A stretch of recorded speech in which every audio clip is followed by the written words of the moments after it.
I got my batteries recharged. I was able to get some talk time. Blue skies. Now it's gray and pouring down rain. You guys can probably hear that. But the birds are out there chirping and singing, "It's spring, it's mating time. Get over here, let's make baby eggs." Okay, so door hanging open. Some of that fresh, cool summertime air up in this motherfrigger. Okay, let's see. What does Scott write me? "Thank you, BBI, for calling me back." I don't know why everybody says that. From what I understand, most of these other builders, they never even answer their phones. I don't know how they ever expect to be in business.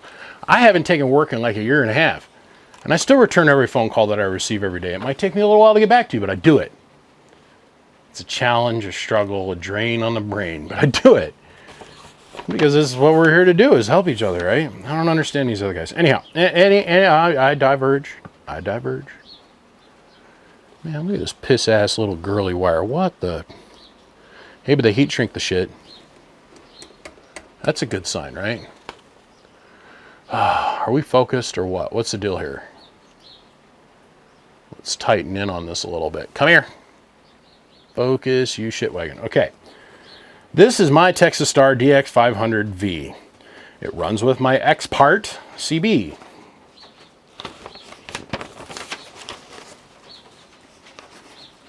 X-Part CB. It started to smoke, so it was unplugged at that time. I hope so. I'm glad you didn't let it just sit there and continue to smoke. Please work your magic on this thing. Do whatever it needs to do. Any questions? My numbers are... Oh, his email is big rocks, like big nuts.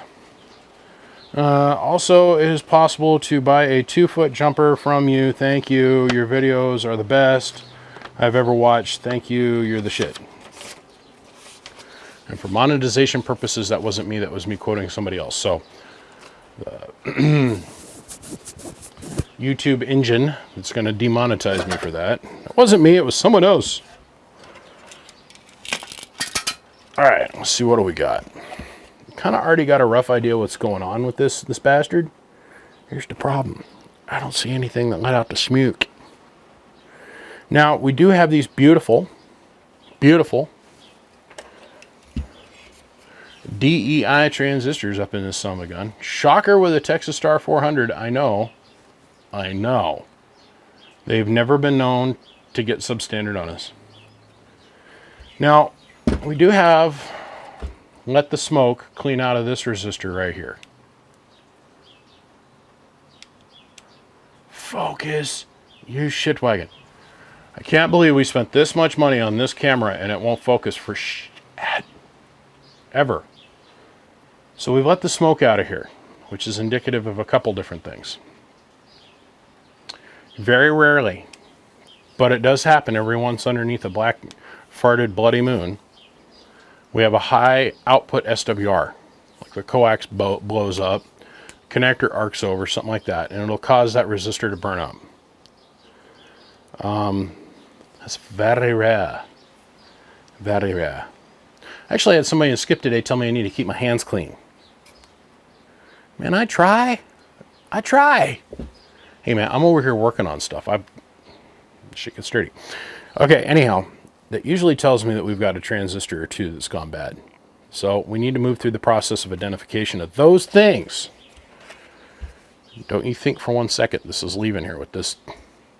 It's got the manly sized man plug, but it's got little tiny girly wire going to shit for Shinola fuse holders. We're going to fix all that shit. All that shit's going to get fixed. I don't see any of the 10 ohm smokers releasing their magic shmoo. Every once in a great while. I mean, it happens from time to time. We have to think about this too in the back of our mind, that there could be a problem with the relay. And usually we can find our way back to the switch. So the RF comes back, it goes down this outside trace. It goes through the switch and then down over to the relay. And every once in a while there's a problem with the switch. And every once in a while there's a problem with the trace. Once in a while there's a problem with the relay. But we're going to go with the obvious 99.9% of the time problem is we've got a bad transistor. So we can't F this up anymore as far as this resistor is concerned. So let's go ahead, we're going to hook it up and we're going to quick key it. We're going to click, click, just kick it, kick, kick, and we're going to look to see what transistors are turning on and what they're not. Now, the lot number that we have in here is 153Q, which crosses to nothing in this universe other than 153Q. So, you know, let's say a guy's got a couple hundred HGs over here. Those part numbers don't cross to anything. Just like the PP100s, the reason that we have to replace every single thing that's got a PP100 in it is the PP100 part numbers don't cross to anything else in the known universe. See, there used to be a day where you could go and get yourself a book like this.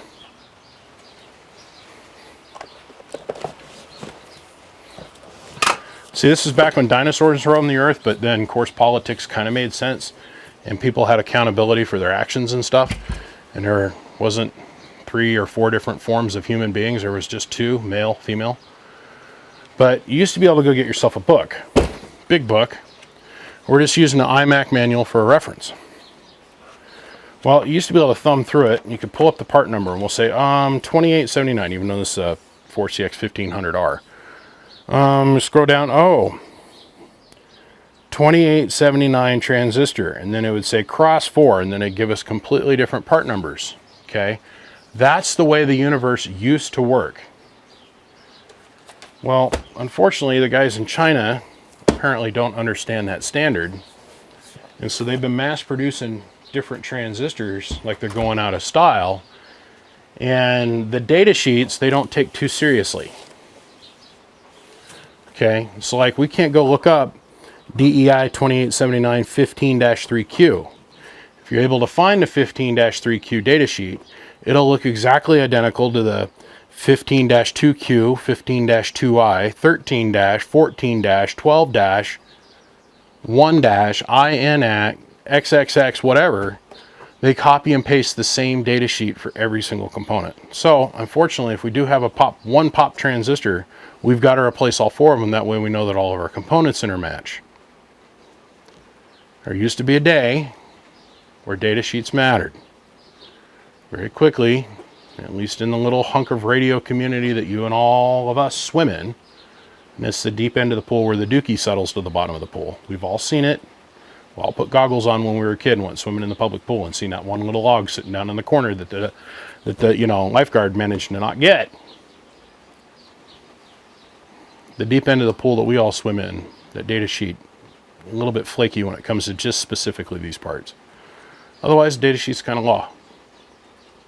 Because there's some smart mofos, at least back in the day when these things were designed in the 80s, 70s, and early 80s. The components that are in here are universally standard. So let's hook it up, let's quick key it, and let's see what melts. Yay! Fire! Okay, so now that we're hooked up to our everlasting gobstopper of a power supply, which really, we've only yet to begin. I mean, seriously. I think he popped a pill. Oh, there goes my phone. 24/7 phone service, how may we help you? See, ever since they moved the lights back inside, they're not fully recessed up inside the switches. So the downside of that is the face of this thing doesn't get as bright. Hey brother, let me call you back. I'm shooting a freaking video segment right now. Okay.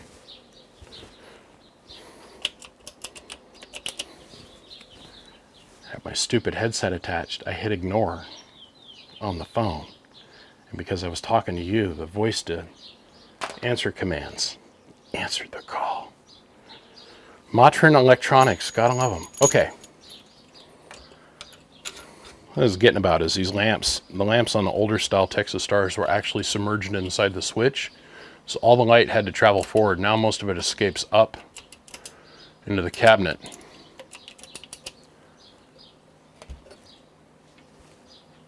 Call me again.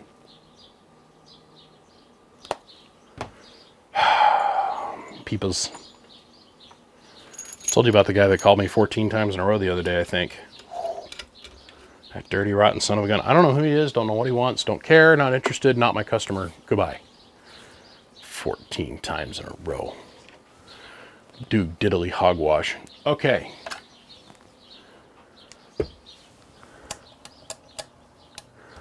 $1,000 slug and peak.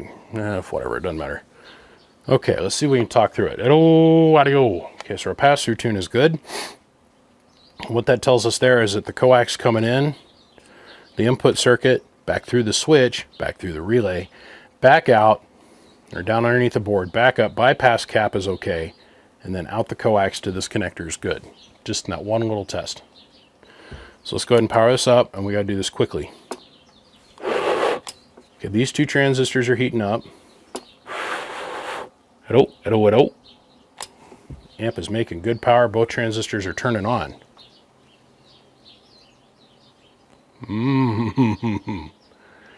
Interesting.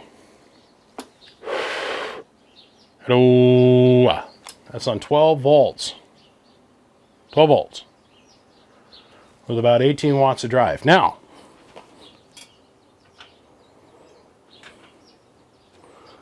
let's turn on the power supplies on the bench.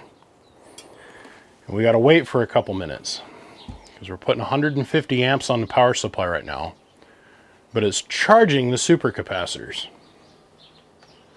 to go from resting voltage at 12 volts up to the 14.6 volts that the power supply rests at. All that current's having to go by the 1,000 farads worth of supercapacitor I have on the bench, which is getting ready to get much more, like 6,000 more farads.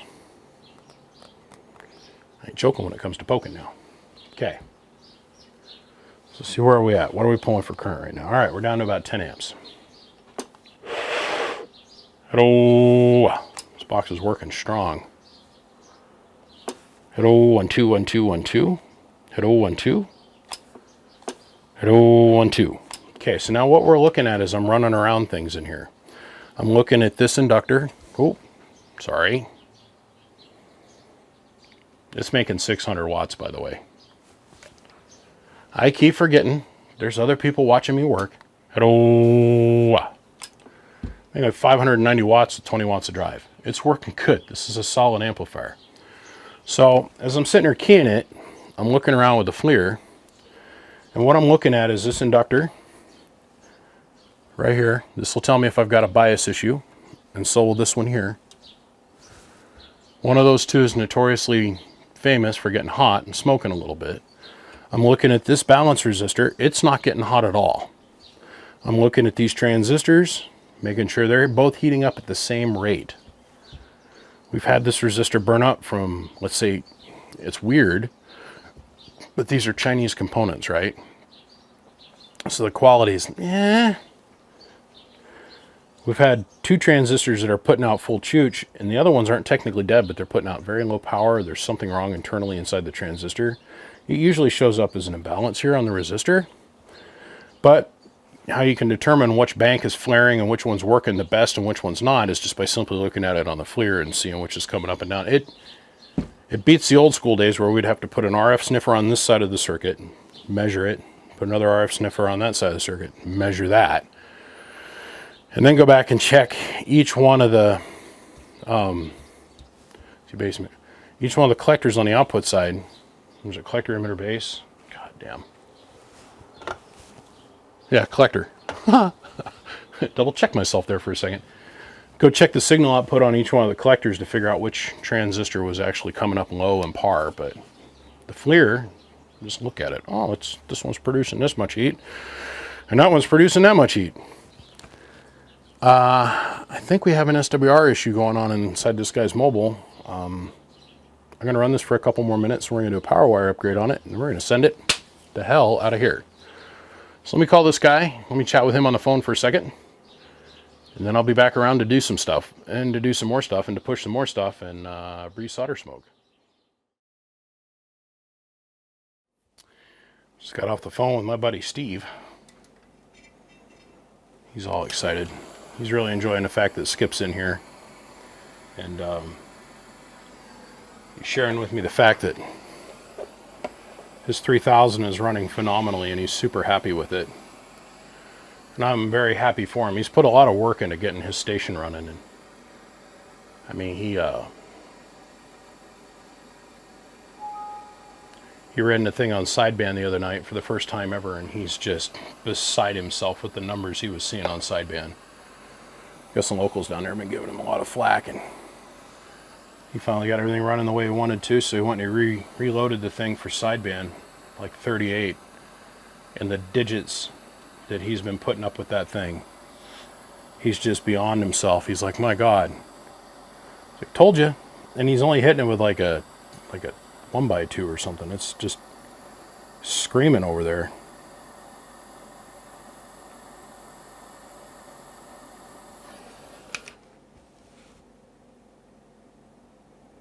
Okay, hands, stay steady.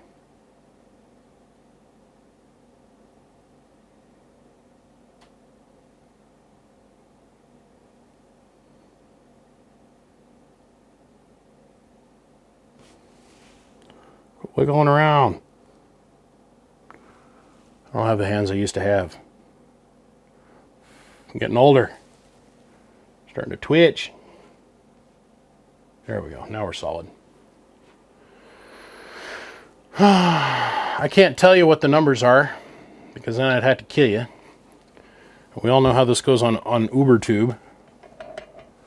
Everybody talks about everybody else, so I got to keep my friend's information secret. So I'm not saying nothing other than he's just very happy at the moment. So we cleaned up these Anderson plugs. I got to add a little bit more magic sauce to this one.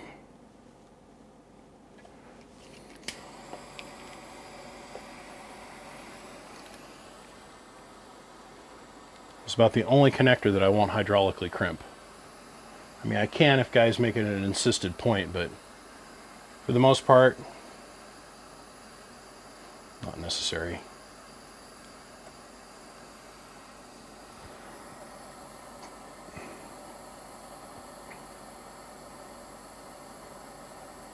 These things were bone dry, they barely had any solder in them, but at least they were soldered, you know?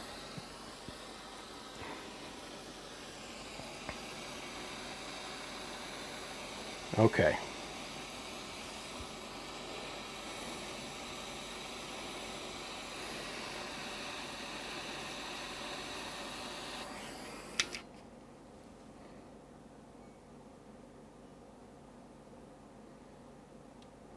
I'll brace my hand, that'll give me a little bit better chance of holding this still.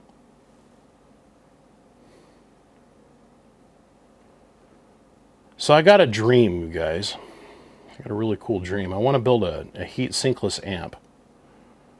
I have this dream where I want to build the whole amplifier out of copper, like 1/4 or 1/2 inch thick copper sheet. I want to build like an 8 pill, but like a 16 pill, you know. I guess I'll settle for an 8, but I want to build like a 16 pill and an all copper and cabinet, and not. I get tired of doing the same thing over and over again. That's why there's so much variety to the way I build. I want to change that up a little bit. I'll let that cool down. And that one is still way too hot to touch. All right, we'll let this cool down. We'll slide our epoxy-based heat shrink down on this stuff. The inside of the amp's all done up. So the only left to do is hook it up and run it. So that's what we'll be at when we get back. I need to finish this up. I've been goofing off too much today. I spent so much time talking on the radio this afternoon. Here it's mid-afternoon. This whole thing shouldn't have taken me. Oh, he wants me to do a fan. Shoot. All right, let's throw a fan on this real quick. Okay, I think I crossed all my I's and dotted all my T's here. Fan's installed. Placed the 100 ohm resistor. Now, odd conversation I had with the customer. I said, hey, after the amplifier smoked, you didn't by chance happen to maybe could have possibly somehow had a SWR issue on your truck, did you? And he goes, you know, not too long after I sent you the amplifier, we had a problem with the antenna. I was like, uh-huh. Which confirmed to me the fact that this is directly representative of that part burning up of a high SWR. So I guess I got schmutz all over my hands. Son of a gun. I said, well, that's kind of what I seen going on. I said, you don't have any parts burned up in your box. So he says, well, do me a power wire upgrade. I said, yes, sir, no problem. He goes, throw a fan on it for me. I said, yes, sir, no problem. So let's see. We can put the tin on this thing here. Keep all the magic pixies inside.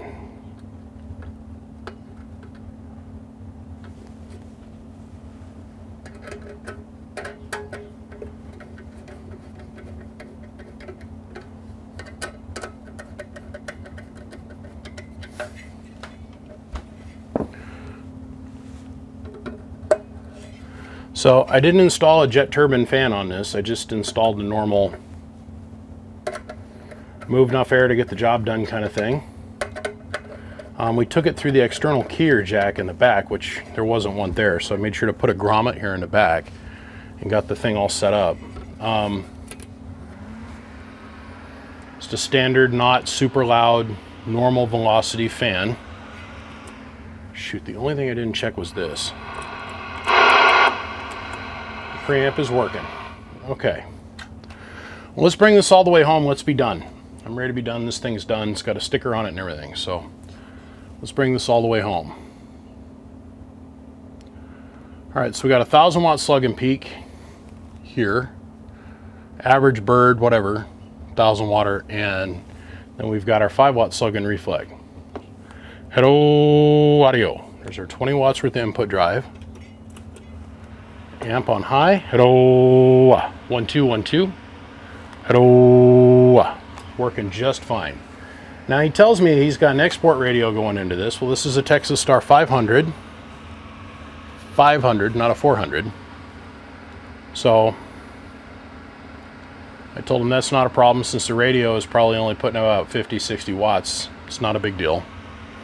So let's go ahead and let's run it through its paces here real quick. So we're going to bring the dial watt into play. Hello.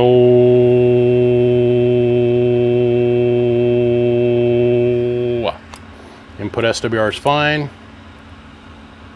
Now we're going to bring sideband delay in. Hello. And dial watt. Hello. Remember, with your high output radio, you're going to want to run this all the time, which is the power switch on. And if you do run sideband, that's when you're going to bring the delay into play. Hello, hello. This thing's running fine. Well, I'm not going to spend any more time snoozing on this little guy. He's all set up and it's ready to come home. So, Mr. N, I appreciate you sending this thing up. It's a shame it's so anticlimactic, but oh well. Save you a couple bucks. Another Texas Star going out of here. With the proper power plug, proper power wire, a little fan, it'll last forever. All right, guys, on that note, I'm going to run. I appreciate every single one of you guys very, very much. I can't thank you enough from the bottom of my heart by helping this channel grow. Get an opportunity, you like what you've seen, just click subscribe, make sure to hit the notification button. That way you can follow along with all the crazy stuff that goes on over here. Oh.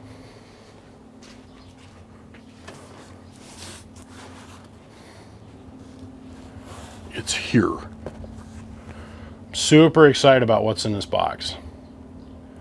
This is the latest and the greatest from Telepost. I'm entered into kind of a... I called him up and said, hey man, I want to review one of your meters. He says, great, I'd love to have you do another review on one of my meters. That's everything, including the kitchen sink that Telepost makes with the latest firmware in it.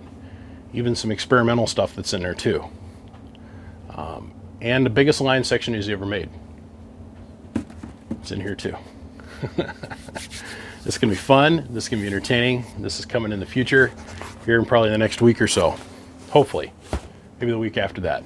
But I was excited about that. I had to share it. Gentlemen, I gotta run. I got a bunch more stuff I need to get onto today. I think I got yet another Texas Star 500 that I've got to work on, so. On that note, you guys got any questions or anything I can do to help you out, don't hesitate to give me a call. I'll do what I can. Speaking of which, I got about 15 phone calls I got to return. I'll see you guys. Thanks for all your help as always. We'll see you. Click, click, click. So I'm sitting here and I'm listening to the video. It's the one thing I forgot. The one very simple thing that I forgot that he's going to need, that he requested so clearly, and me thinking I'm all this, that, and a bag of potato chips.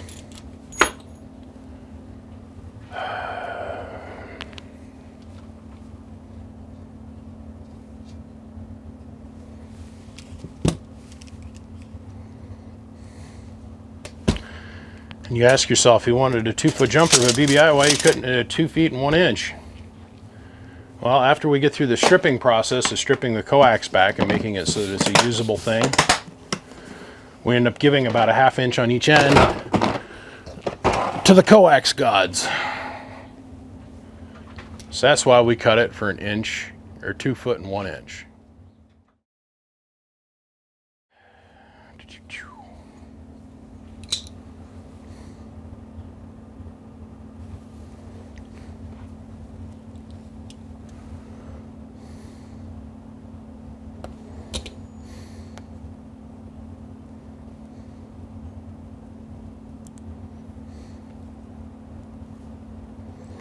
So, the tip I tell everybody that calls me up and says, man, I love what you do, I want to do what you do. I'm like, cool. Just get very used to videoing everything you do and be comfortable with failure on video.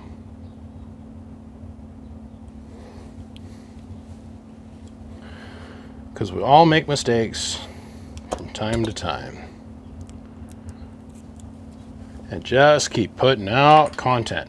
Just put it out there. Let the cards fall where they may. Okay, so assume it's saying about 1/2 inch. Do about another 1/2 inch on the other side. Titties.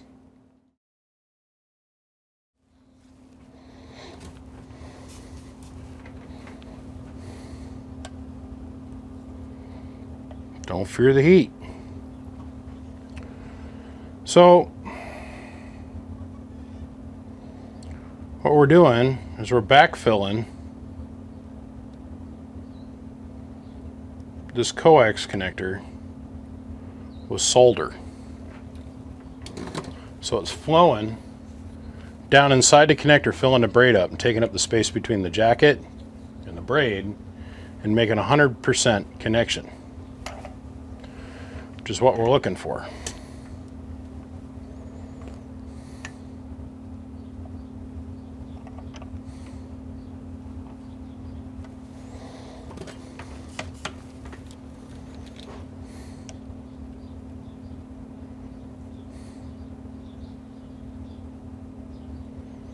Let it drink it in.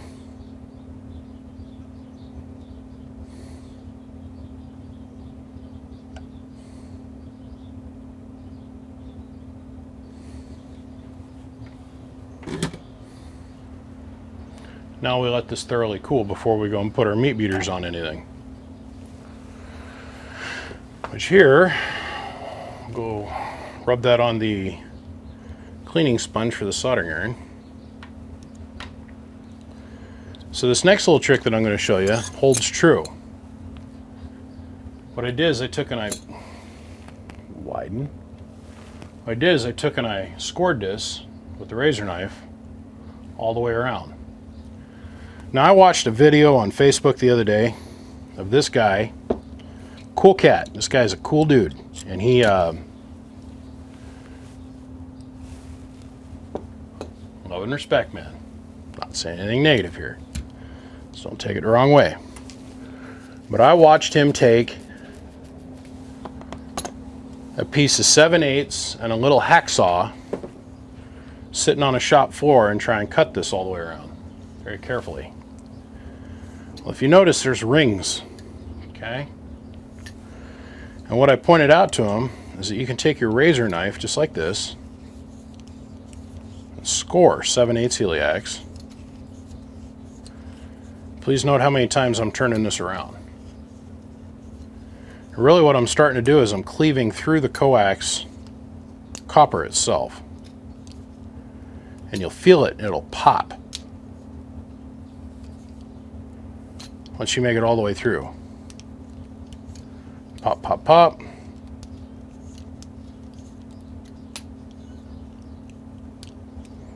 Pop, pop, pop. And then, this is now spinning free. You can just walk this right off. Just like that. No hacksaw. So I come along like a sarcastic bastard that I am. I'm like, you know that you can just cut that with a razor knife, right? And a phone will not stop ringing today. He's like, thanks, BBI. Because after he was done with the live feed, that's when he caught my comment. So then you can take and cut back your foam insulator like this. See, back in the day, I used to build cell tower sites. See how clean that looks? Look at that. And there's no rough burrs. And when you're hanging up on the side of a tower, 300-400 foot in the air, and where I happen to work was in Seattle, where it rains every 5 minutes, and sometimes the coring tool that's attached to your drill goes bad, you start getting creative on how to get ends done with less weight on your body. And I found a good razor knife. You can easily cleave 7/8 Heliax.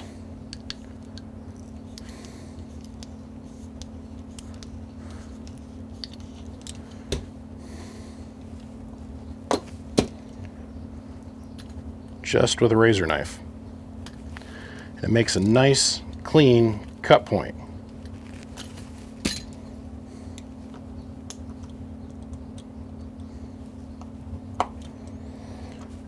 And really all you're doing is scoring it.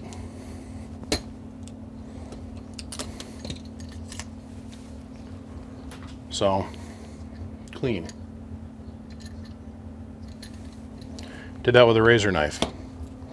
You can do the same thing with inch and whatever, okay? 7/8 inch and whatever, it doesn't matter. It's the same thing. The outer jacket's the same thickness, the inner wall's the same thickness. So as long as you have the ability to move around in a perfect circle, they already provide you with a good ridge. And depending on where you place your razor knife and how good you are with it, you can even cut it out here on the top portion of the ridge. Just takes a little bit more delicate focus than what I'm willing to give it right now on camera. So this is food for thought as far as this is concerned. So if he's got to go back and redo his connector, it's a trick that he can do. Make it easier for him. This little trick on the coax I learned from my friend Gary.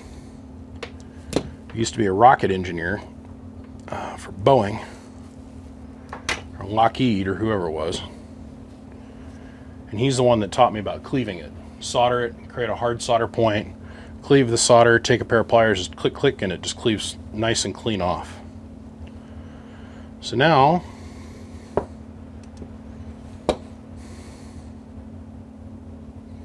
we're going to clean score this, the razor knife. You can use wire strippers, I normally do. But I'm on get it done with a razor knife mode. Leave ourselves a nice little 1/4 inch worth of jacket or inner dielectric. Make sure we get a nice clean stab. Thread A to B. And if we can look in here real close, you see the wire is perfectly cut in length. We don't even have to come back and retrim it. A to B. Grab a hold of this. Give it a little snug tight. Always try to solder these flat,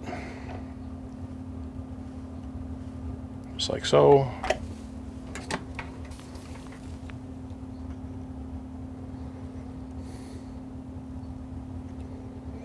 If you're using amphenol ends that don't burn up, you can do what I'm going to do to this next. Snug this tight, but it's still able to back off. Keep the pressure off that center wire. Then we go and we do this next step. We backfilled the tip. We're going to heat up this little dot. Keep heating it up.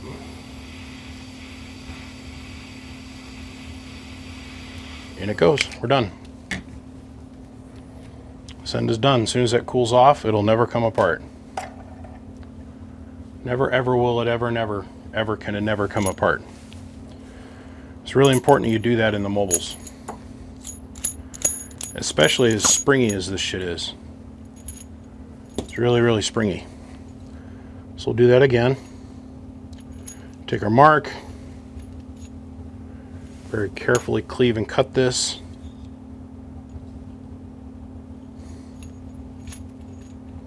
And as we pull this jacket off, we're twisting this just slightly with our fingers. And that's twisting the wires together to hold it together as a good clump. Okay? Let's give it a little twist. Get a good stab. Thread this on through. Wow, practice really does make perfect. That's our wire length. Look at that. I don't have to trim this one either. So let's get this a little snug real quick. Make sure it's tight. So we got a mechanical connection. Got our mechanical connection. Now let's backfill the tip. Always solder these flat or upside down.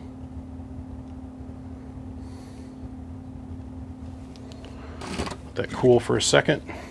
The tip gets hot or solid. Now we're solid. We'll heat up our connector.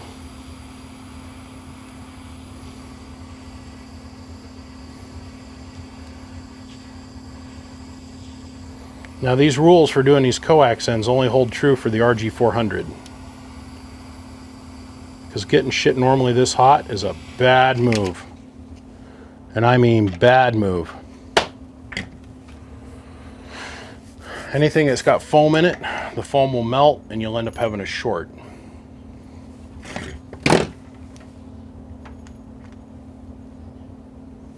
Super clean, super clean. That's it. 2 foot to the millimeter. Just like that. Now before I go and get stupid cocky, because we're always open for failure, never underestimate my ability to F up something. Let's go ahead and let's check it. Because this is the coax of the gods and it's almost completely undeformable, we don't have to worry about too bad of shorts, but weirder things have happened. Good here, no shorts. No shorts in our shorts. Let's grab this around the center conductor. Center conductor good. Nothing to jacket. Let's grab our jacket. Good to go. On that note, now I'm officially done. All right, guys, I gotta run. Have a good day. See ya. Bye.